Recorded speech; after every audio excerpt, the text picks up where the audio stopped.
अल्हम्दुलिल्लाह नहमदुहु व नस्तईनुहु व नस्तगफिरुहु व नु'मिनु बिही व नतवक्कलु अलैहि व नऊज़ु बिल्लाहि मिन शुरूरि अनफुसिना व मिन सय्यिआति आमालिना।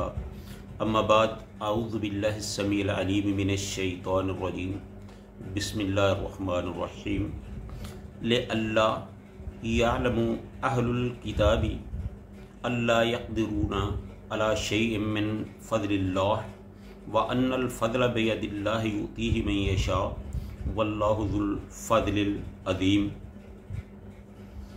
हर किस्म की हम्द व सना अल्लाह रब्बुल आलमीन के लिए, जो सारे जहानों का खालिक व मालिक और परवरदिगार है। बेशुमार लातादाद दरूद व सलाम प्यारे और करीम आका हज़रती मुहम्मदुर रसूलुल्लाह सल्लल्लाहु अलैहि व आलिहि वसल्लम की ज़ाते वाला सफ़ात के लिए। तो नाज़रीन, ये जो आयत मैंने आपके सामने तिलावत की है, ये आयत सूरह अल हदीद की 29 नंबर आयत है। इसका तर्जुमा और तफसीर आपकी खिदमत में पेश करने की सादत हासिल कर रहा हूँ। अल्लाह ताला से दुआ है कि अल्लाह ताला सही सही बयान करने की और उस पर अमल करने की तौफीक अता फरमाए। तो अल्लाह ताला फरमाते हैं, ले अल्लाह यअलम अहलुल किताबि अल्ला यक़दिरून अला शैइन मिन फ़ज़लिल्लाह व अन्नल फ़ज़ल बियदिल्लाहि युतीहि मन यशा वल्लाहु ज़ुल फ़ज़लिल अज़ीम। ताकि अहले किताब ये ना समझें कि वो अल्लाह के फ़ज़ल में से कुछ भी हासिल नहीं कर सकते, और ये जान लें कि फ़ज़ल अल्लाह के हाथ में है। वो उसे इसको देता है जिसे चाहता है, और अल्लाह ताला बहुत बड़े फ़ज़ल वाला है। तो नाज़रीन, ये इसका तर्जुमा था। इसकी तफसीर कुछ इस तरह है कि ले अल्लाह यअलम अहलल किताबी अल्ला यक़दिरून अला शैइन मिन फ़ज़लिल्लाह, यानी ए ईमान वालो, अल्लाह ताला ने तुम्हें अपनी रहमत में से जो 2 हिस्से और अजीम नूर देने की बशारत इसलिए दी है ताकि अहले किताब तुम्हारे मुतल्लिक़ ये न जाने कि ये मुसलमान अल्लाह के फ़ज़ल में से कुछ भी हासिल नहीं कर सकते। व अन्नल फ़ज़ल बियदिल्लाह,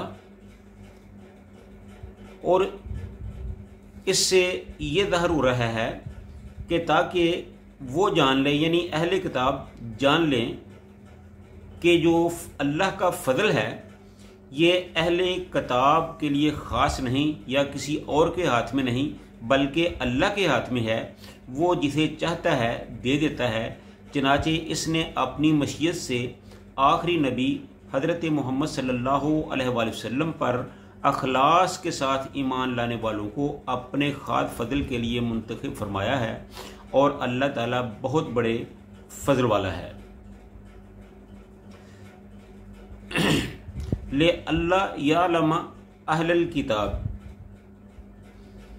इसका मतलब यह है कि अल्लाह ताला ने तुम्हें अपनी रहमत में से 2 हिस्से और नूर अज़ीम की बशारत इसलिए दी है ताकि अहले किताब जो अपने सिवा किसी को अल्लाह ताला का फ़ज़ल अता होने के कायल ही नहीं, ये जान लें कि वो अल्लाह के फ़ज़ल में से किसी चीज़ पर कुदरत नहीं रखते, और फिर जो फ़ज़ल और रहमत है ये अल्लाह ही के हाथ में है। वो जिसे चाहता है अता कर देता है, ये किसी इंसान के इख्तियार में नहीं है। अल्लाह ताला फ़ज़ल जो है ये अल्लाह ही के इख्तियार में है। वो जिसको जितना चाहे दे दे। यानी ईमान लाने वाले अहले किताब ये ना समझ बैठें कि दोहरा अजर फ़कत इन्हीं के लिए मखसूस होकर रह गया है। अल्लाह बड़ा साहिब फ़ज़ल है।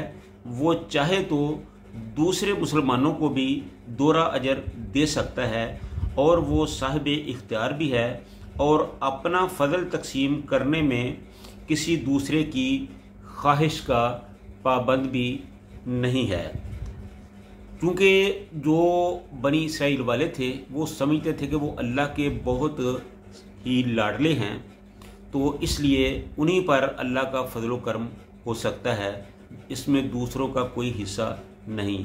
तो अल्लाह ताला ने यहाँ ये फरमाया है कि एक तो जिस तरह अल्लाह ताला ने बनी इसराइल को फजीलत दी थी, इसी तरह उसको अपने दरबार में से रद्द भी कर दिया था। तो इसमें ये अल्लाह ताला फरमा रहे हैं कि अब भी तुम्हें अल्लाह ताला अपने फजल करम से, अपनी रहमत से फैज़याब कर सकता है कि अगर तुम अल्लाह के आखिरी पैगंबर हज़रत मोहम्मद रसूलुल्लाह सल्लल्लाहु अलैहि वसल्लम पर ईमान ले आओ। अगर तुम आप पर ईमान ले आओ तो फिर तुम्हें फजल रहमत से नवाजा जा सकता है। तो यही इस आयत का मफ़हूम है, यानी कि अल्लाह ताला का जो फजल रहमत है वो इस बात से मशरूत है कि अल्लाह और उसके जो पैगंबर है उस पर ईमान लाया जाए और नेक अमाल किए जाएं और सिरात मुस्तकीम को इख्तियार किया जाए। जब तक रसूलुल्लाह सल्लल्लाहु अलैहि वसल्लम की रसालत को ना माना जाएगा उस वक़्त तक आदमी अल्लाह के फजल व रहमत का मुस्तहक नहीं हो सकता। तो अल्लाह ताला हम सब को इस्लाम, कुरान और रसूलुल्लाह सल्लल्लाहु अलैहि वसल्लम के बताए हुए सही रास्ते पर चलने की तौफीक अता फरमाए। व आखिरु दावाना अनिल हम्दुलिल्लाहि रब्बिल आलमीन।